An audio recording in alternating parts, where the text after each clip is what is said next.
Welcome to another episode of the Jam Jar Junkie. Today, to celebrate summer, we are going to paint a popular unicorn jar. We're just going to start off with the green paint. You can paint 2 to 3 layers. Give each layer a few hours to dry before painting the next layer. I thought this particular color of green would be good for my unicorn colors and not clash with the colors that I'm going to be using. It also looked like a pretty green for summer. Remember, as always, it's up to you if you want to paint the bottom of the jar or not. I usually do, but you don't have to. Now we have to play the waiting game and let it dry.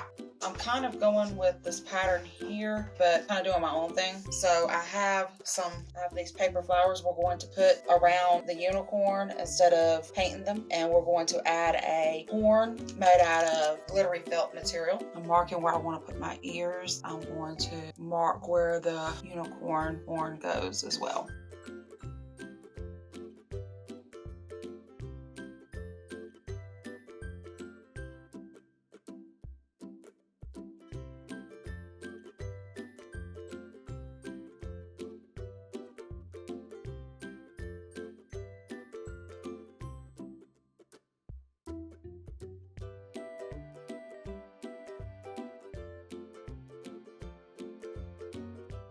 Here's my sparkly felt piece that I'm going to use for the horn on the unicorn. I'm trying to figure out the size I want it to be. I'd like for it to stick up off of the jar just a little bit.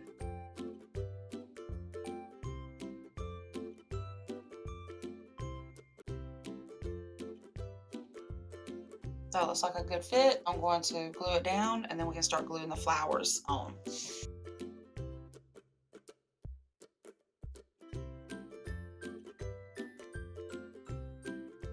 Let's paint the inside of our unicorn's ears before we start putting the flowers on.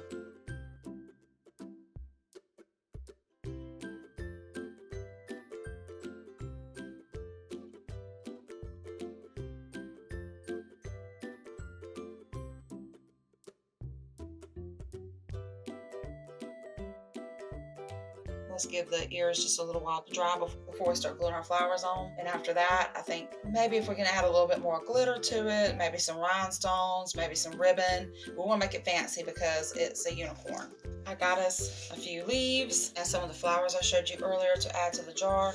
So I'm going to start sticking some of the stuff to the jar. Let's put a leaf right there. I'm going to put the leaves on first because we can put the flowers over the top of the leaves.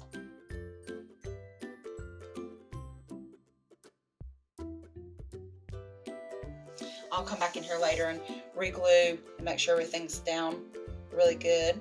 We're adding some flower rhinestones just because they feel appropriate for our theme.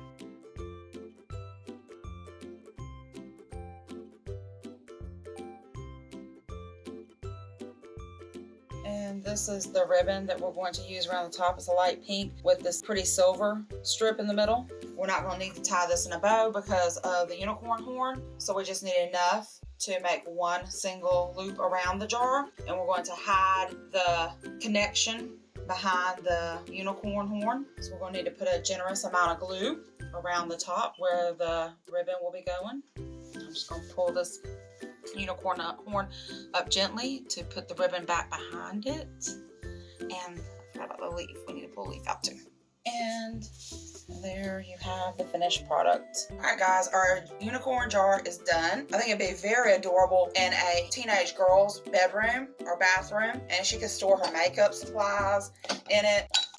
I think it would also be perfect for a craft jar if you're like me and like crafts, and you can put little craft items in there. Your markers, your paint pens, glue, ribbons, maybe some thread, whatever. If you're into sewing, then you can put your threads and thimbles and other sewing materials in your jar. So those are the things that I would use it for. I wouldn't recommend using this one for a vase because it's so short, and I don't know that it would look really great with flowers in it, maybe some little small flowers, but overall I don't know that I would use it as a vase like some of my other jars I've shared with you. But I think it turned out really adorable. We've got these flower gem accents on the sides. Remember, our flowers are 3D, and our unicorn horn and the leaves and our gems. As always, guys, thanks for watching. I hope you enjoyed this jar, and don't forget to like and subscribe. Thank you.